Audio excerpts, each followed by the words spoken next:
Women lawyer के लिए एक बड़ी खुशखबरी। सुप्रीम कोर्ट ने पॉस एक्ट एप्लीकेबिलिटी के लिए यूनियन ऑफ इंडिया और बार काउंसिल ऑफ इंडिया को नोटिस किया जारी। नोटिस क्यों किया जारी? नोटिस इसलिए किया जारी कि बॉम्बे हाई कोर्ट ने पॉस एक्ट को बताया कि वुमेन लॉयर पे ये एप्लीकेबल नहीं होगा। ये किस केस में ये एप्लीकेबिलिटी नहीं बताया गया है, पॉस एक्ट क्या है, पॉस एक्ट का ऑब्जेक्टिव क्या है और वुमेन लॉयर पे ये एप्लीकेबल क्यों नहीं होगा और ये एप्लीकेबल क्यों होगा, ये पूरी डिटेल्स में जानना चाहते हैं। इस वीडियो को पूरा देखिए, लाइक कीजिए और सब्सक्राइब कीजिए। ये एक केस जो है UNS women lawyer protection association versus bar council of Maharashtra and Goa 2025। My channel name is Radha Krishna knowledge of law. इसको लाइक कीजिए, सब्सक्राइब कीजिए और हर एक अपडेट के साथ जुड़े रहिए मेरे साथ।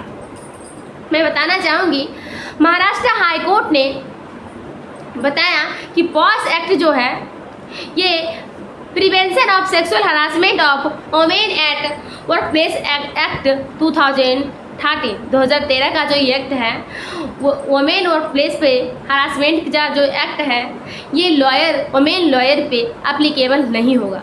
भाई क्यों नहीं एप्लीकेबल होगा? ग्राउंड क्या दिया महाराष्ट्र हाई कोर्ट ने? ग्राउंड दिया कि वुमेन लॉयर जो है वो एम्प्लॉय नहीं है और कोर्ट जो है वो एम्प्लॉयर नहीं है। क्या ये ग्राउंड सही है?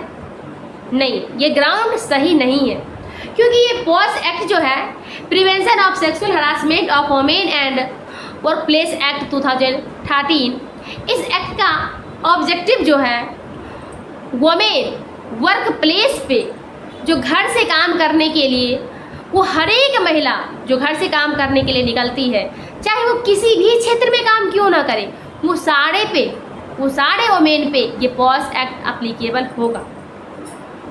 ये पॉस एक्ट का सेक्शन जो 2A है, ये बताता है एग्रीव्ड वुमेन डिफरेंशियल क्लॉज में जो दिए गए हैं, उसमें बताया गया any women it means women lawyer को अलग नहीं बताया गया कि वुमेन लॉयर पे एप्लीकेबल नहीं होगा। Any women means any women, it means जितने सारे वुमेन वर्क प्लेस पे काम करने के लिए जाते हैं, उन सारे वुमेन पे, उन सारी महिलाओं को यदि हरास किया जाता है, मेंटली हरास किया जाता है, फिजिकली टच किया जाता है, फिजिकली हरास किया जाता है, वो उसको वर्क प्लेस पे काम करने नहीं दिया जाता है, तो उन सब के खिलाफ ये पॉस एक्ट एप्लीकेबल होगा। महिलाएं उस एक्ट के तहत केस फाइल कर सकती हैं। तो फिर वुमेन लॉयर को इससे वंचित क्यों रखा गया?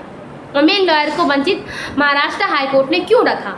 ये दिल्ली हाई कोर्ट में एक अलग मैकेनिज्म जो है वो एप्लीकेबल किए गए हैं कि जितने भी दिल्ली में बार एसोसिएशन है, उसमें वुमेन वर्क प्लेस पे कोई हरासमेंट होता है लॉयर के साथ, तो वो केस फाइल करती हैं। तो फिर अलग स्टेट में वुमेन लॉयर को लेके, महिला वकील को लेके क्यों नहीं अलग मैकेनिज्म अवेलेबल करवाए गए हैं? यदि अलग मैकेनिज्म नहीं अवेलेबल करवाए गए तो फिर पॉस एक्ट उस पर एप्लीकेबल क्यों नहीं होगा? इस केस को ये जो UNS women lawyer association versus bar council of Maharashtra and Goa 2025 का जो केस है, इसको सुप्रीम कोर्ट में जाकर चैलेंज किया गया।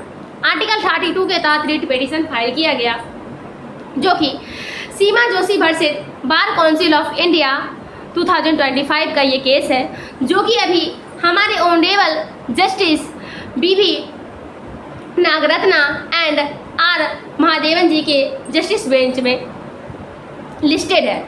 इसमें 29 अप्रैल को ये नोटिस जारी किया गया है कि union of India and bar council of India ये एप्लीकेबिलिटी बताएं कि वुमेन लॉयर पे ये लॉ एप्लीकेबल क्यों नहीं होगा, और यदि एप्लीकेबल नहीं होगा महिला वकील पे ये लॉ, तो फिर उसको अलग मैकेनिज्म क्यों नहीं प्रोवाइड किए गए हैं। ये नोटिस सुप्रीम कोर्ट ने जारी किया है। तो मैं बताना चाहूँगी कि वुमेन प्रोटेक्शन के लिए सिर्फ ये पॉस एक्ट नहीं है, और सारे भी एक्ट है।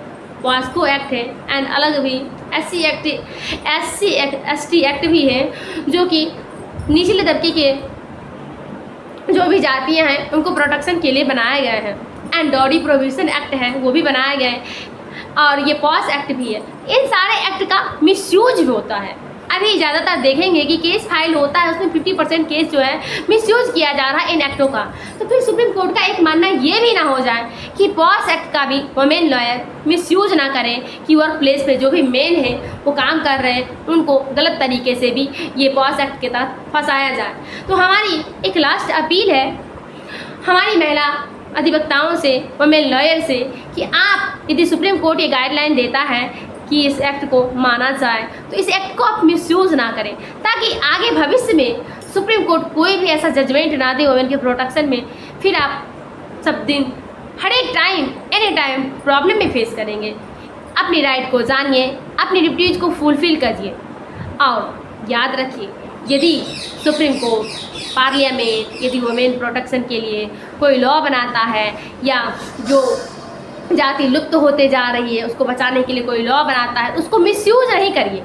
यदि उनको मिसयूज करते हैं, गलत तरीके से वो केस फाइल करते हैं, तो फिर उस एक्ट को उनके पास पावर है, वो खारिज कर सकते हैं, रिजेक्ट कर सकते हैं। फिर प्रॉब्लम में कौन आएंगे? फिर प्रॉब्लम में आप आएंगे, आपको कोई नहीं बचाएगा।